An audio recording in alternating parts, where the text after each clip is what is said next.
Olá, meu nome é Guilherme Gouveia Cordeiro. Irei neste vídeo apresentar o artigo Previsão de falta de carga para a frota de transporte com base em aprendizado de máquina em cenário de despacho. Sou mestrando do ITV, uma parceria do Instituto Tecnológico Vale com a UFOP. Estamos apresentando esse trabalho no Simpósio Brasileiro de Automação Inteligente, sessão 2021. Meu nome é Guilherme Gouveia Cordeiro, meu professor é o Frederico Gadeira Guimarães, da UFMG, e meu orientador é o professor Marconi Jamilson Freitas de Souza, da UFOP. Então, a nossa agenda, teremos 5 tópicos. Primeiro, trataremos uma introdução breve sobre o assunto, um overview da onde se situa. Faremos uma análise de alguns trabalhos relacionados. Citaremos o nosso material e método para este artigo. Logo em seguida, resultados preliminares. E, por último, fechamos aí com conclusões e trabalhos futuros. Então, fazer uma introdução, a gente traz aqui oferta e demanda. A gente tem o setor mineral do Brasil, uma grande demanda em performance, grande demanda em tecnologia. E por que isso? É simplesmente o segundo maior gerador de PIB no Brasil, e isso traz uma participação econômica muito forte e, consequentemente, uma participação social muito forte. Então, quando a gente fala de Brasil, economia brasileira, a gente tem aí uma grande dependência do setor mineral. Então, trazer trabalhos de performance, de tecnologia para esse setor, para o nosso país, é de extrema vantagem. E, por outro lado, nós temos aí trabalho de aprendizado de máquina, que desde o início dos anos 2000 vem uma velocidade incrível, de aperfeiçoamento e de aplicações. E temos aí um potencial, de você ter essa oferta de aprendizado de máquina, com a demanda do setor mineral, gerando trabalhos para garantir de melhor performance nesse setor. Performance, segurança, qualidade, etc. E aí, com base no trabalho de Jung Choi, deste ano 2021, foi constatado que há uma escassez muito grande de trabalhos para o setor mineral, e principalmente quando a gente fala da fase de lavra. E aí, o que é a fase de lavra do setor mineral? Então, o nosso minério, que no caso da Vale, o foco minério de ferro, até ser vendido como ferro mesmo, o ferro usinado, pelota, sinter, etc., ele passa por várias etapas. A gente tem a etapa de lavra, a gente vai ter a etapa de beneficiamento e a etapa de expedição, que é onde a gente entrega o nosso material para o nosso cliente. E aí dessas etapas, a etapa de lavra é onde que a gente imagina a mina, aquela área onde a gente extrai o material. Nessa fase, temos aí inúmeras etapas, a gente numera elas aqui de 1 até 6, que é a próxima etapa de beneficiamento. E dentre essas etapas aqui, a de maior custo, tanto pela quantidade de equipamentos quanto pelo porte dos equipamentos, é a fase de transporte. Grande custo de diesel, de pneus. Então, numa operação de mina, a fase de transporte é uma das mais custosas. Então, quando a gente avalia essa fase de lavra, os trabalhos que trazem maior retorno são trabalhos focados aí na fase de transporte. E como que avaliamos aí a fase de transporte? Temos um indicador chamado OEE, que seria Overall Equipment Efficiency, ou eficiência geral do equipamento, que ele é estratificado em 3 fatores. Dentre esses fatores, focamos no rendimento, que é o fator que é mais sensível a intempéries e N fatores, fatores ociosos. Rendimento, a gente estratifica em disponibilidade física e utilização física.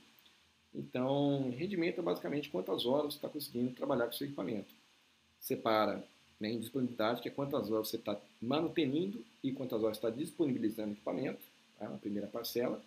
E a segunda parte, dessas horas você disponibilizou, quanto que a gente consegue utilizar. E aí, quando a gente não utiliza o equipamento, tem N motivos para isso, e é apropriado no sistema de despacho, o que está causando a não utilização física do equipamento. Então, pode ser desde neblina, pode ser mau tempo, pode ser a falta de carga, entre outros. Então, específico na mina de Brucutu, e aí, porventura nas perguntas a gente pode citar o porquê que tem essa especificidade na nossa mina, e outras minas a céu aberto. Temos o evento de falta de carga. O que é? É basicamente o caminhão parou por não ter falta de carga, por não ter o equipamento de carga. Então, nosso objetivo ao controlar a utilização dos caminhões é você reduzir ao máximo as horas ociosas, e esse é um evento que causa muita hora ociosa. Você não está operando o caminhão porque simplesmente tem máquina de carga. E o que pode causar isso? Pode causar a redução da distância de transporte desses caminhões. Então, a mina é muito dinâmica, pode ser que um dia você tenha longos trajetos a percorrer, No outro dia, trajetos curtos, caso exceda de caminhão, e aí, consequentemente, a balança desequilibra, né? Muitos caminhões, você acaba tendo a falta de carga. Pode ser também a própria manutenção do equipamento de carga, né? Pode ser atrasos operacionais no processo. Então, N motivos que causam a falta de carga. Então, o objetivo do trabalho é entender melhor essa falta de carga através de métodos de aprendizado de máquina, porque modelos convencionais ou entregavam coeficientes muito baixos ou demandavam um forte esforço analítico para compreender todos os parâmetros que influenciam na falta de carga. Então, trabalhos relacionados, a gente traz aqui alguns trabalhos que utilizamos de base para o nosso artigo. Então, iniciamos com Jung Choi, que é uma revisão sistemática de aplicações de aprendizagem de máquina de mineração, e a partir desse trabalho, deste ano, que foi possível constatar a escassez de trabalhos na área, com o próprio trabalho de Leon e Wiener, a gente tem um bom embasamento para classificação e regressão com Random Forest. Então, é um trabalho que é muito comum de se achar em artigos que utilizam Random Forest, né, por ser um trabalho que explica bem contextualizado, até pela data dele, né, bem do início, né, desse movimento de Random Forest. A gente segue um trabalho de Dong e os demais. Então, é um trabalho, Rockburst uma falha geotécnica, né, o desplacamento de rocha em minas subterrâneas. E aí é uma aplicação diferente da área de lavra, né, que não está focando no equipamento igual ao nosso trabalho, porém utiliza sistemas com parâmetros de mina. Tá? Então, tem essa similaridade porque usa Random Forest em uma mina.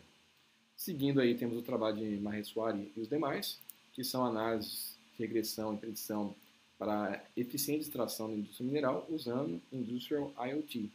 Então, tem um foco maior na qualidade, né, na geologia, porém também utiliza parâmetros de mina para regressões, né, também utiliza em Random Forest nesse trabalho. Então, pela similaridade com aplicações mineiras, a gente também conseguiu fazer alguns links interessantes com esse trabalho de Maheswari. Seguindo, o Anand e Abdel Wahed, de 2019, traz o trabalho de processamento de imagens e aprendizagem de máquina. É um trabalho interessante, pois ele não traz o aprendizado de máquina como uma solução, mas sim como um complemento, né, a métodos e modelos já utilizados pela etapa de beneficiamento, no caso. Então, é uma outra área da mina, né, é a área de beneficiamento depois daquela etapa 7 naquele gráfico, porém é muito interessante a gente ver o aprendizado de máquinas como complemento das análises, porque já temos fortes grupos de engenharia, né, analistas, engenheiros analisando, e a aprendizado de máquinas, no primeiro momento, né, é interessante ele vir complementando os trabalhos para dar mais força aos trabalhos que já em andamento. Então, muito interessante o trabalho de Anand pela abordagem como complemento. Seguindo, Kozielski, então é um sistema de suporte de decisão para a mineração, muito interessante utilizando o despacho. Então, extremamente vantajoso utilizar o despacho de mina, porque é um sistema que toda operação de mina terá, né, dependendo do fornecedor e seu grau de sistema, né, o nível de informação que você vai ter, mas invariavelmente toda mina tem um sistema de despacho para gerenciamento de frota. E aí ter sistema de aprendizagem de máquina com base nesse sistema traz uma fortaleza à implantação, porque você não tem um custo de implantação muito elevado, né? O sistema já está disponível. Seguindo, Zelinska traz um trabalho de aprendizagem de máquina excelente, né? Porém a aplicação, por ser mais comercial, foca um pouco mais de uma maneira genérica, né? Não tem uma etapa forte de seleção de atributos, então tem uma forte aplicação para a lavra, porém não tem a eficácia, né, que você teria se você tivesse uma etapa de seleção de atributos, entendimento dos parâmetros, etc. Então, seguindo aqui para materiais e métodos, separamos em 4 etapas: definição do método entre supervisionado ou não supervisionado. Preferimos supervisionado devido à oferta de analistas e engenheiros para fazer uma pré-seleção dos atributos ou uma recomendação de quais são os atributos que possuem maior probabilidade de análise, aqueles que já têm um histórico de análise por trás. Então, por termos essa oferta de engenheiros e analistas, utilizamos aí o método supervisionado para auxiliar aí, né, a seleção dos atributos no modelo de dados. Preparação dos dados foi basicamente englobar toda a base de dados, então não eram bases de dados prontas, né? Tivemos que fazer uma etapa de mesclagens e adaptação à mesma granulometria temporal e de equipamentos. Depois tivemos uma etapa de pré-processamento e análise, que é uma etapa de seleção de atributos para garantir melhor eficácia do modelo e maior robustez do mesmo. E por último, a escolha do modelo. Quando a gente faz a escolha do modelo para Random Forest, é basicamente o número de árvores.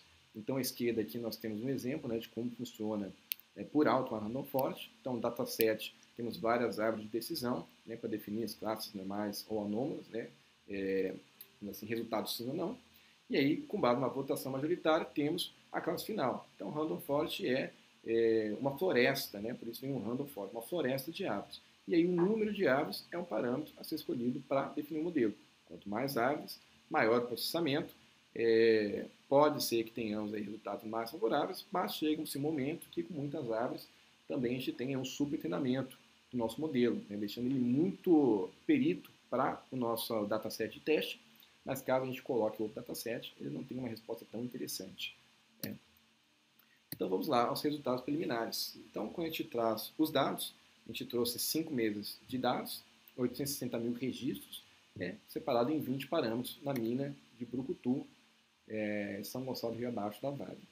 Etapa de pré-processamento, iniciamos com 20 parâmetros, fizemos a redução gradativa dos parâmetros com base no ciclo de despacho, então teve uma ordem lógica para essa redução, e analisamos o desempenho do nosso indicador final, o coeficiente de correlação, com base nessas reduções de atributos.